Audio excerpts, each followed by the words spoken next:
오늘도 이른 새벽 하나님의 전에 나와 예배드린 모든 분들을 환영합니다. 여러분이 또 드리시는 일천번제 가운데 하나님께서 함께 하실 줄 믿습니다.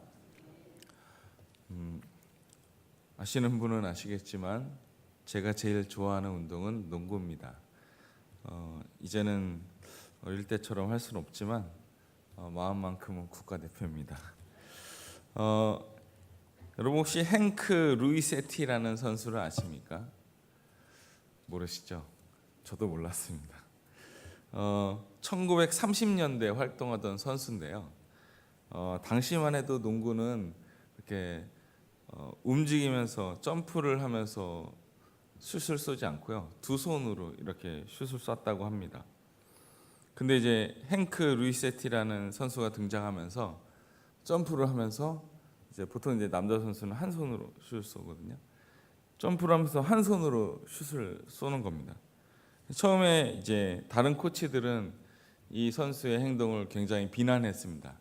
그러니까 움직이면서 쏘고 두 손이 아닌 한 손으로 쏘니까 정확하지 않을 것이다 라고 봤는데 이 행크의 코치만 이렇게 믿어주면서 이분이 열심히 운동을 했습니다. 결과는 행크 이 선수 이후에 지금 거의 대부분의 남자 선수는 또 여자 선수도요, 한 손으로 슛을 쏩니다. 이처럼 기존의 틀에서 개혁을 한다는 것은 참 쉬운 일이 아니었을 겁니다. 오늘 본문에도 보면 개혁의 사건이 등장합니다. 오늘 말씀처럼 여호야다의 개혁이 그 사건인 줄 압니다. 본문에 앞서서 잠깐 이 남유다의 상황을 알아볼 필요가 있습니다. 지금 바이블 타임 본문 이 열왕기 하를 보고 있는데요. 당시에 남유다의 상황은요, 좀 좋지 않았습니다. 남유다의 왕은 실은 이제 우리 어성경도 보시면 아시겠지만 다윗의 혈통이 쭉 이어집니다. 북이스라엘은 처음부터 다른 반면에 남유다는 솔로몬의 아들부터 쭉 다윗의 혈통이 이어집니다. 근데 유일하게 다윗의 혈통이 아닌 사람이 한 명 등장합니다. 그리고 여인이 한 명 등장하는데 그가 바로 아달랴입니다. 아달랴는 북이스라엘의 왕이었던 아합과 이세벨의 딸입니다. 성경에서 아합을 어떻게 표현하고 있느냐면 열왕기상 16장 30절에 보면 오므리의 아들 아합이 그의 이전의 모든 사람보다 여호와 보시기에 악을 더욱 행하여 라고 나옵니다. 그리고 그 다음 31절에 보면 느밧의 아들 여로보암의 죄를 따라 행하는 것을 오히려 가볍게 여기며 시돈 사람의 왕 옛 바알의 딸 이세벨을 아내로 삼고 가서 바알을 섬겨 예배하고. 그러니까 아합과 이세벨은 하나님과는 굉장히 멀리 떨어져 있는 인물입니다. 오히려 악을 행하였던 걸로 잘 알려져 있죠.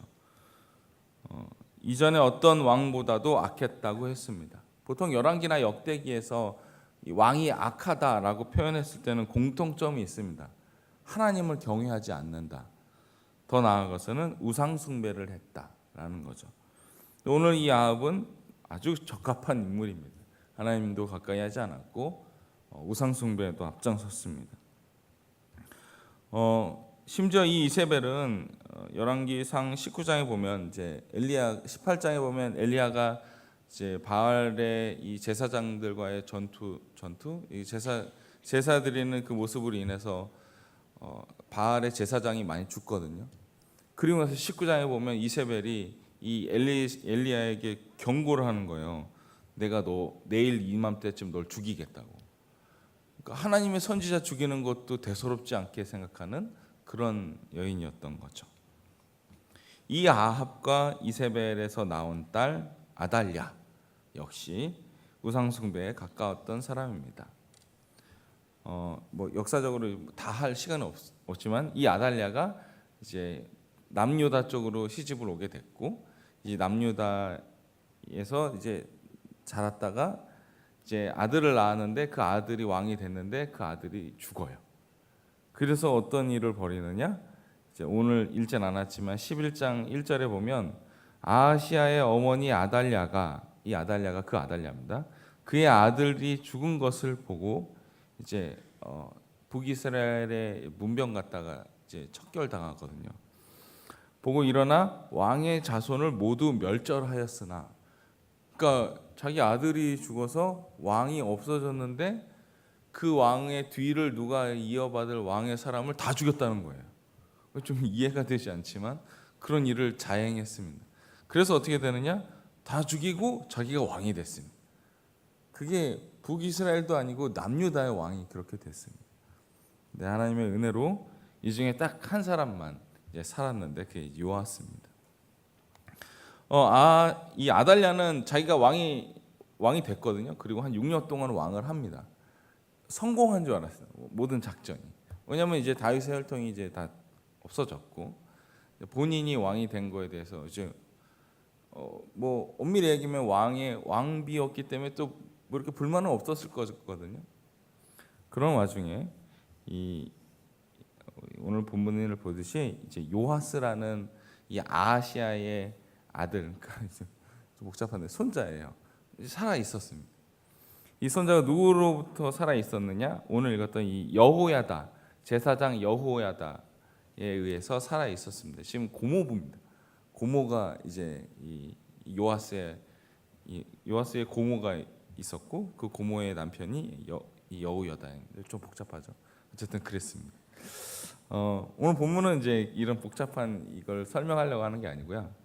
중요한 거는 이 여호야다가 이 남유다라는 하나님의 백성 가운데 다윗의 혈통이 왕이 이어지고 있는 이 나라 가운데 이 바알을 섬기는 아달랴라는 사람이 들어와서 그 6년 동안 우상 숭배에 극을 달하고 있는 것을 어떻게 개혁했느냐에 대해서 한번 알아보고자 합니다. 서론이 길었습니다. 오늘 본문 17절입니다. 17절을 제가 한번 읽겠습니다. 여호야다가 왕과 백성에게 여호와와 언약을 맺어 여호와의 백성이 되게 하고 왕과 백성 사이에도 언약을 세우게 하매. 아멘. 17절을 보니까 뭐라고 얘기합니까? 언약을 맺는다라고 했습니다. 여러분, 이 당시 왕이 누구였다고요? 아달랴였습니다. 아달랴는 자기가 왕으로 있는 6년 동안 나라를 아주 우상 숭배에 찌든 나라로 만들어 버립니다. 남유다인데요. 그래서 다시 한번 이 제사장 여호야다가 한 개혁이 무엇이냐? 언약을 맺었다라는 거죠. 여호와 하나님과의 언약을 맺음으로 이스라엘 백성이 하나님 백성임을 다시금 깨닫게 했다라는 겁니다. 아달랴가 지금 다스리고 있는 6년 동안 이 우상 숭배에 극에 달았던 모습을 이렇게 제거하기 위함이었던 거죠. 제사장 여호야다는 하나님과의 언약이 가장 중요했음을 다시 한번 이야기하고 그 언약을 통하여 이 백성이 언약 백성임을 알게 한 것입니다. 우리는 모두 우리 또한 하나님의 백성인 줄 믿습니다. 하지만 우리가 하나님을 멀리 떠나고 하나님 아닌 것으로 우리의 만족을 삼으려고 했다면 오늘 본문에 나왔던 남유다의 상황과 똑같을 수 있습니다. 그러기에 우리 또한 우리가 죄 가운데 있다면 회개하고 하나님과 다시 한번 언약을 맺어야 할 줄 믿습니다. 말씀으로 바로 서고 지금처럼 새벽에 기도함으로 하나님 앞에 깨어 있어야 할 줄 믿습니다. 우리 교회가 13년 동안 얼마나 많은 일이 있었습니까? 물론 저는 다는 모르지만 그럼에 불구하고도 하나님이 지켜주셨기 때문에 지금까지 나올 수 있었습니다. 지난 주일 저녁에 담임 목사님께서 우리는 앞으로 새벽 기도를 강조해야 한다고 이렇게 말씀하셨습니다. 그렇습니다. 오늘 이 새벽에 나온 모든 분들이 하나님 앞에 깨어 기도하며 나아갈 때 하나님의 언약이 다시 한번 세워질 줄 믿습니다. 다음 18절인데요. 18절 전반부에 이렇게 나옵니다. 온 백성이 바알의 신당으로 가서 그 신당을 허물고 그 제단들과 우상들을 철저히 깨뜨리고 그 제단 앞에서 바알의 제사장 맏단을 죽이니라. 남유다와 북이스라엘이 나눠진 이후에 가장 심각한 죄악을 하나 꼽자면 우상 숭배였습니다. 뭐 이 역사적으로 얘기가 많지만 그것도 다 할 시간은 없지만 어쨌든 우상 숭배가 심해졌습니다. 이 이세벨은 원래 바알을 섬기던 이 민족에서 북이스라엘로 시집으로 왔고, 그다음에 이세벨의 딸인 아달랴가 또 남유다로 시집 왔기 때문에 이 우상 숭배가 전달된 거거든요.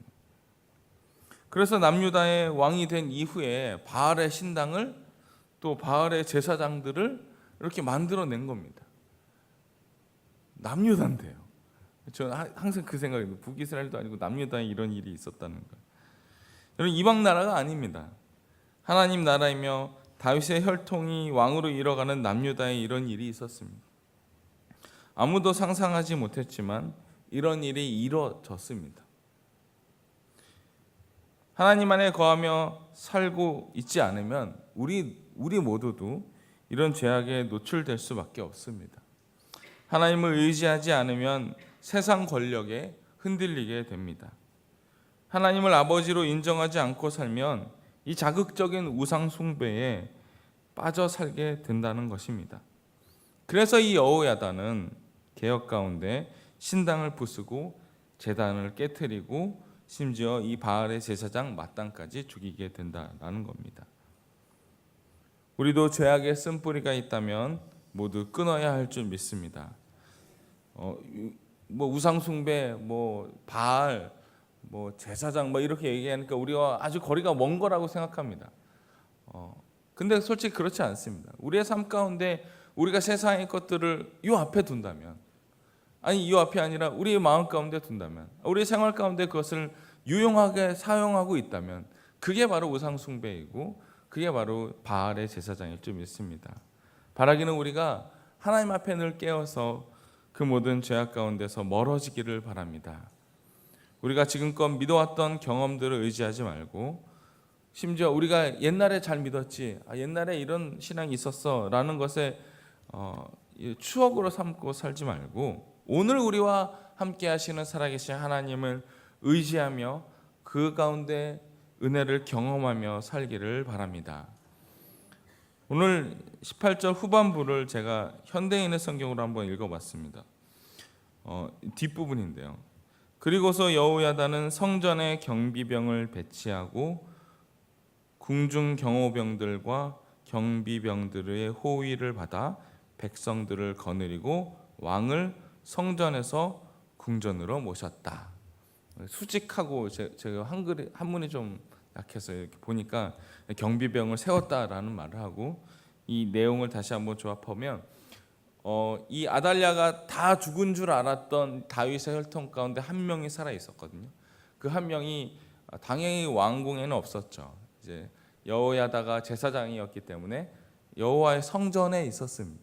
그래서 그 성전에 있던 요아스가 이제 다시 한번 요 개혁을 통해서 이 궁전으로 옮기게 된다라는 거죠. 지금의 호위를 받아서 다윗성으로 이동하는 것이 바로 여호야다 개혁의 마무리였습니다. 하나님께서 말씀하신 대로 다윗의 혈통이 나라를 다스리게 됩니다. 물론 오늘 읽지 않았지만 21절에 보면 요아스의 나이가 7세입니다. 7세였기 때문에 공허부였던 제사장 여호야다가 같이 이 왕정을 하는 모습들이 이 후반부에 나옵니다. 말씀 맺겠습니다. 목숨을 건 개혁은 감사하게도 해피엔딩으로 끝났습니다. 다 죽은 줄 알았던 다윗의 혈통 중에 요아스가 살아남아서 비록 어린 나이였지만 왕위에 오르게 됩니다. 오늘 읽었던 20절에 보면 이렇게 나옵니다. 온 백성이 즐거워하고 온 성이 평온하더라. 하나님의 백성은 하나님 안에 거하는 것이 가장 큰 축복인 줄 믿습니다. 하나님 말씀으로 살아갈 때, 하나님 말씀으로만 살아갈 때 하나님의 백성이 된 줄 믿습니다. 오늘도 우리가 세상 가운데 살면서 헛된 욕망 또는 세상의 욕심이 빠질 수 있습니다. 왜냐하면 우리가 세상 가운데 살면서도 그런 유혹 가운데 있는 것이 사실이기 때문입니다. 하지만 우리 안에 하나님의 언약을 바로 세워가길 바랍니다. 오늘 말씀처럼 우상 숭배의 모습을 모두 제거하길 바랍니다. 그리고 하나님 말씀대로 살아갈 때, 하나님의 언약을 우리의 삶 가운데 다시 한번 세워갈 때 우리가 하나님의 백성된 삶을 살 줄 믿습니다. 오늘도 그 귀한 사명을 잊지 않고 살아가는 우리 명성 제1교회 성도님 되시기를 바랍니다. 기도하겠습니다. 사랑의 주님 감사합니다. 여호야다 개혁을 통해서 무너졌던 남유다를 다시 한번 세우신 은혜를 오늘 우리에게도 허락하여 주시옵소서. 우리가 말씀 가운데 멀어지지 말고 기도 가운데 멀어지지 않는, 그래야 하나님의 백성 되고 하나님의 언약을 다시 한번 세워가는 백성 되게 하여 주시옵소서. 이른 새벽 하나님 앞에 나와 기도하는 우리 모든 기도를 하나님께서 응답하여 주시고, 우리 가운데 헛된 욕망을 따르는 삶이 있다면 모두 제하여 주시옵소서. 예수님 이름으로 기도드립니다. 아멘.